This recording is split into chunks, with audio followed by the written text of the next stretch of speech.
दुनिया में उथल पुथल मचाने वाली ट्रंप की नीतियां। अमेरिका के राष्ट्रपति डोनाल्ड ट्रंप अपने चुनाव अभियान के दौरान काफ़ी आक्रामक थे और कई मुद्दों पर आर पार करने के संकेत दे रहे थे। उस समय किसी को लगा हो कि ट्रंप के बयान महज चुनावी जुमले और दाव पेच थे तो उसे इससे ख्याल तुरंत छोड़ देने चाहिए। राष्ट्रपति पद की शपथ लेने के बाद अपने पहले संबोधन और उसके बाद मीडिया से बातचीत में ट्रंप ने अपना रुख साफ कर दिया।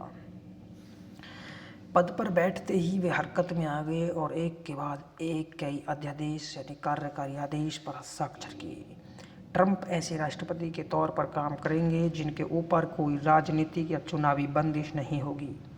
अमेरिका में आज अभूतपूर्व राजनीतिक परिस्थिति उत्पन्न हो गई है और वहाँ राजनीतिक ढांचे की विशेष बात यह है कि संविधान में नियंत्रण एवं संतुलन के ठोस प्रावधान किए गए हैं। इसके तहत कार्यपालिका, विधायिका और न्यायपालिका के बीच अधिकारों का स्पष्ट विभाजन किया गया है और उन्हें स्वायत्तता भी प्रदान की गई है। परंतु इस बार राष्ट्रपति पर अमेरिकी संसद का ज़्यादा नियंत्रण रहने की संभावना नहीं दिखती, क्योंकि संसद के दोनों सदनों में उनकी यानी रिपब्लिकन पार्टी का बहुमत है। इससे भी बड़ी बात है कि कई सदस्य ट्रंप के एहसानमंद हैं या उनके समर्थन पर टिके हैं और वे कभी राष्ट्रपति का विरोध नहीं करेंगे। कई तो डर से भी ट्रंप का विरोध करने का साहस नहीं जुटा पाएंगे। अमेरिका के शीर्ष न्यायालय में दक्षिणपंथी विचारधारा वाले न्यायाधीशों की संख्या अधिक हो गई है, जिन्हें ट्रंप ने अपने पिछले कार्यकाल में नियुक्त किया था। शीर्ष अदालत पहले ही कह चुका है कि ट्रंप बतौर राष्ट्रपति कोई भी निर्णय लें, उसके लिए उन पर कानूनी कार्रवाई नहीं की जा सकती।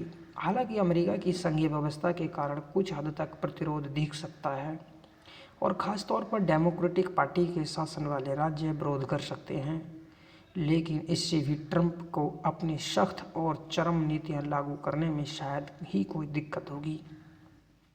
अमेरिका का जीवंत नागरिक समाज और उदार वाली मीडिया आवाज़ उठा सकते थे, मगर यह अब गुंजाइश भी नहीं बची, क्योंकि कंपनी जगत के ऐसे कई शीर्ष चेहरे ट्रंप की सरकार में आ गए हैं जिनके हाथों में सोशल मीडिया की डोर है।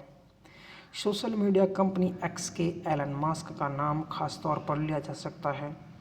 उनके अलावा मेटा, गूगल और अमेजन के शीर्ष अधिकारी भी ट्रंप के करीबी दिख रहे हैं।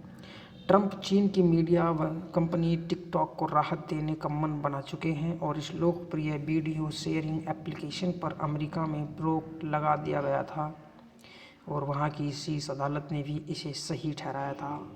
मगर ट्रंप ने संवाददाताओं से बातचीत में कहा है कि टिकटॉक के लिए उनकी बदली गई है, क्योंकि इस ऐप ने देश के युवा मतदाताओं तक पहुंचने में उनकी कितनी मदद की। वह कह चुके हैं कि अगर टिकटॉक किसी अमेरिका के साथ बराबर हिस्सेदारी का साझा उपक्रम बनाएगी तो उसे अमेरिका में चलने दिया जाएगा। माना जा रहा है कि टिकटॉक को मस्क खरीद लेंगे और ऐसा हुआ तो ट्रंप के पास लोगों की धारणाएं प्रभावित करने और उन्हें अपने पक्ष में करने का ताकतवर हथियार आ जाएगा।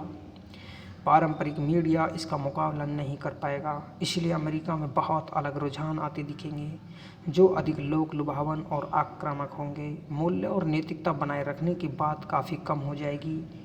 अमेरिका की विदेश नीति की दिशा बाहरी कारकों के बजाय अंदरूनी हालात से अधिक तय होगी। अपने पहले कार्यकाल की तरह ही ट्रंप ने एक बार फिर पेरिस जलवायु समझौते को नकार दिया है। अपने पहले संबोधन में ट्रंप ने ड्रिल वेवी ड्रिल का अपना चुनावी नारा दोहराया। जीवाश्म ईंधन यानी कच्चे तेल गैस कंपनियों पर लगी बंदिशें हटा दी। इसमें अलास्का के जंगलों पर तेल उत्खनन की इजाज़त देने, पाइपलाइन निर्माण को मंजूरी देना और विदेशों को एलएनजी निर्यात के लिए अतिरिक्त टर्मिनल बनाने को मंजूरी शामिल है। एलएनजी की भारी मात्रा में निर्यात रोकने के लिए ही जो बाइडेन के राष्ट्रपति रहते समय अतिरिक्त टर्मिनल के लिए लाइसेंस नहीं दिए गए थे, क्योंकि इससे अमेरिका में गैस की कीमत बढ़ जाती है। ट्रंप ने अमेरिका में ऊर्जा आपातकाल का ऐलान कर दिया है, जबकि हकीकत यह है कि अमेरिका की अपनी ज़रूरत का जीवाश्म ईंधन खुद ही तैयार कर लेता है और उसे पूरा खपा भी देता है। अब अमेरिका में तेल गैस उत्खनन और निर्यात में भारी बढ़ोतरी भारी बढ़ोतरी दिख सकती है। 2023 में संयुक्त अरब अमीरात में जलवायु पर हुई चर्चा COP18 के दौरान दुनिया ने जीवाश्म ईंधन छोड़कर हरित ऊर्जा अपनाने का जो संकल्प लिया था उसे दूर से ही नमस्ते कर लीजिए। भारत को निकट भविष्य में ईंधन की कम कीमतों से फायदा मिल सकता है। वह अमेरिका से बड़ी मात्रा में तेल गैस खरीदने के लिए तैयार हुआ तो व्यापार के मोर्चे पर अमेरिकी दबाव से भी बचा जा सकता है, मगर आगे जाकर जलवायु परिवर्तन रोकने के प्रयास को जो गंभीर धक्का लगेगा उसके दुष्परिणाम ज़्यादा घातक होंगे। ट्रंप ने आव्रजन के खिलाफ कड़े तेवरों से आगे बढ़ते हुए अध्यादेश जारी किए और जता दिया है कि उनकी धमकी चुनावी शिगूफा नहीं थी। उन्होंने एक अध्यादेश जारी कर दक्षिण में मैक्सिको के साथ लगी सीमा पर राष्ट्रीय आपातकाल घोषित कर दिया। पूरी सीमा पर दीवार बनाई जाएगी। अवैध तरीके से आए लोगों को पहचान कर देश से बाहर कर दिया जाएगा। चूँकि इसे आपातकाल करार दिया गया है, इसीलिए इसमें अमेरिकी सेना की मदद भी ली जाएगी। इससे अभूतपूर्व मानवीय संकट खड़ा हो सकता है और अमेरिका के भीतर कलह भी फैल सकता है। ट्रंप के फैसले से तकरीबन 19,000 भारतीयों पर असर होगा, जिनके पास अमेरिका में रहने के लिए पूरे कागज नहीं हैं। ऐसे लोगों को जल्द ही वापस भारत भेजा जा सकता है, लेकिन ट्रंप ने यह भी कहा है कि विदेश की जो भी प्रतिभा अमेरिका के लिए काम की होगी उन्हें देश में आने की इजाज़त देने के खिलाफ वह नहीं है। इसका अर्थ यह निकला कि H1 वीज़ा की व्यवस्था जारी रह सकती है। H1 वीज़ा भारत की सूचना प्रौद्योगिकी IT कंपनी और उनमें काम करने वाले पेशेवरों के लिए बहुत अधिक अहमियत रखता है। विदेश से आयात पर शुल्क लगाने की बात अभी तक ट्रंप के एजेंडे में काफ़ी ऊपर रही, लेकिन पद संभालने के बाद से उन्होंने इस बारे में कोई बड़ी घोषणा नहीं की। हाँ, उन्होंने यह ज़रूर कहा है कि मैक्सिको और कनाडा फैंटेनिल के निर्यात पर और अपने यहाँ के लोगों को अवैध रूप से अमेरिका में घुसने से रोकने पर अमेरिकी मांगे नहीं मानते तो उन पर 25% शुल्क लगाया जाएगा। शुल्क लगाने की यह धमकी व्यापारिक साझेदारों से व्यापारिक रियायतें और अन्य प्रकार की छूट हासिल करने के लिए दबाव बनाने वाले औजार की तरह इस्तेमाल की जाएगी। अलबत्ता ट्रंप ने एक नई विदेशी राजस्व सेवा के गठन की घोषणा की है जो शायद कर और शुल्क का आकलन करेगी, उन्हें लागू करेगी और उनके संग्रह से मिलने वाले राजस्व को अलग खाते में रखेगी। इस तरह ट्रंप दिखा पाएंगे कि अमेरिका को दूसरे देशों से होने वाले वस्तु एवं सेवा आयात पर शुल्क लगाकर कितनी कमाई हो रही है। जहाँ तक भारत की बात है तो उसे व्यापार के मोर्चे पर दबाव का सामना करना पड़ सकता है और ये दबाव बिल्कुल वैसा ही होगा जैसा ट्रंप के पहले कार्यकाल में दिखा था, जिसने भारत को काफ़ी परेशान किया था। ट्रंप भारत पर अमेरिका से अधिक तेल गैस खरीदने या रक्षा उपकरणों का आयात बढ़ाने के लिए दबाव डालने का तरीका अपना सकते हैं।